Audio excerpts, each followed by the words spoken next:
Also, Charles Kaiser is with us. He's a CNN.com contributor and the author of multiple books, including The Cost of Courage, the story of how one French family fought the Nazis during the Paris occupation. Gentlemen, welcome.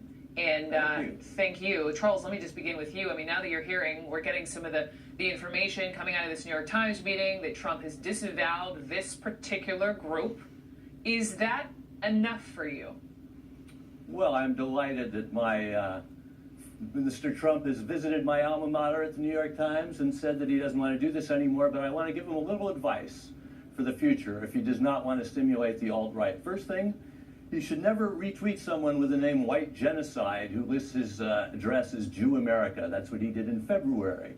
He should never ask his supporters again to give the Nazi salute, which he did at a rally in March. That's not a good idea. In July, I think it was a mistake. Wait, when did he say that? In March, he asked his supporters to raise and pledge their support to his candidacy and promise to vote for him. Okay. There's plenty of video of that. You can find that. And then, of course, in July, he retweeted an image of his opponent with the six-pointed Jewish star on it. I thought that was a mistake. But we have bigger problems here. Also in July, you know, he's elected as his vice president, the most homophobic man in American public life, a person who believes that gay people actually do not have the right to exist.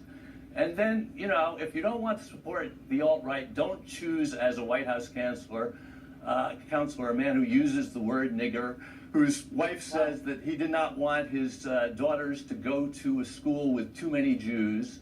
And don't choose as an attorney general a man who calls the NAACP an un-American organization, and who we learned in The Guardian today went so far as to prosecute Charles, just hang on a second. I appreciate you going through all of this, but please don't use the N-word on my show. I'm sorry. Well, I never use the N-word except when I'm quoting someone who's been appointed by the president to serve in the Oval Office, since this is such a disgusting moment in our history.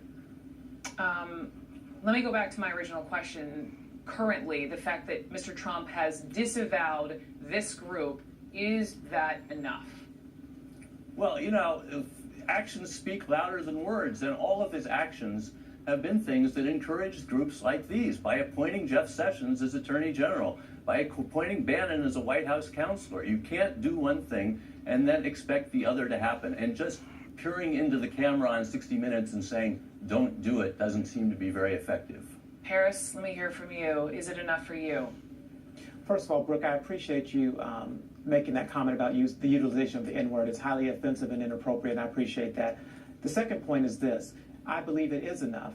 I believe that Mr. Trump has to say these things, not every single time, because you can't go down the list every time some crazy whack job on the far extremist white supremacy says something in support of you. But a gathering this large of people doing these things, which I think might be more of a PR political stunt, is appropriate, and it's the right thing to do. Looking into the camera is the right thing to do, because at this point, we can talk about what he retreats. How do you feel when he retreats people like this? Sir, I did not interrupt you. Give me the respect I gave you. How do you feel about that? And so when I'm going to tell you right now, I believe it's appropriate that the president-elect looks into the camera and says, this is inappropriate, stop it, because words matter, and he's now the president-elect. And so he sets the tone, and the things that he's doing it's appropriate, and it's the right thing to do. But what about Steve Bannon? What about Steve Bannon, Paris? To Charles's point, in Breitbart, the most prominent platform for what we just showed, you know, the video we just showed, the Nazi salute, the white supremacists in this country. Are you okay with having Steve Bannon as the chief strategist at the White House? Paris. Yeah, I'm fine with Steve Bannon being the chief strategist, because I trust the president-elect's judgment. But I also know people who work for, let me just tell you a quick story. I was on this program on CNN. They were in the war room of Trump headquarters. Steve Bannon was watching the show on CNN and said, who's that guy speaking on behalf of Mr. Trump? Colleague said, that's Paris Denard. I used to work with him in the White House. He said, he's fantastic. We need more people like him speaking out. Let's help get him on our team as a surrogate. I know people at Breitbart in Los Angeles who have told me he happens to be a Jewish American.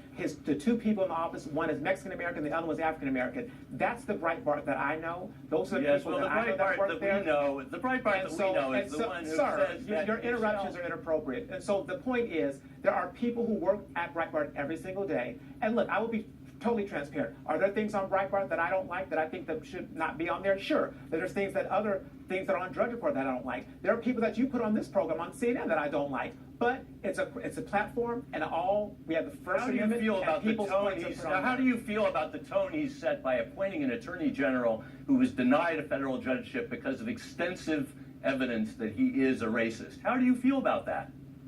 I think, first of all, I don't think you're the host of the show, so I'm not going to answer questions from you, but I will say that and we made that point multiple times on the allegations. You're referring to Jeff Sessions in the late 80s, right, and he was denied the judgeship in Alabama because of the allegations. He, I know, has refuted the claims that he is racist, but it's a point taken from Charles's side. He's denied it. I wouldn't say he's refuted it. Denied it, but that will make for a contentious, potentially, confirmation hearing. And I think the easiest thing to do is for people to talk about race and use the race card to try to divide this country.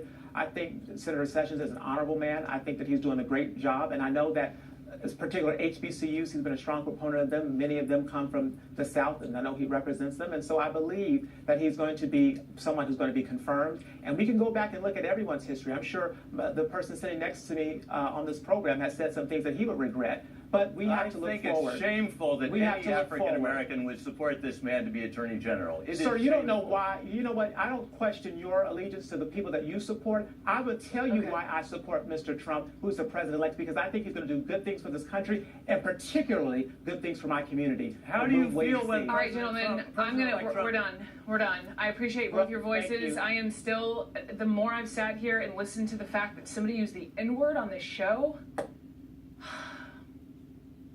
it is not okay. It is not okay, Charles Kaiser. I respect you. I enjoy having you on as a guest, but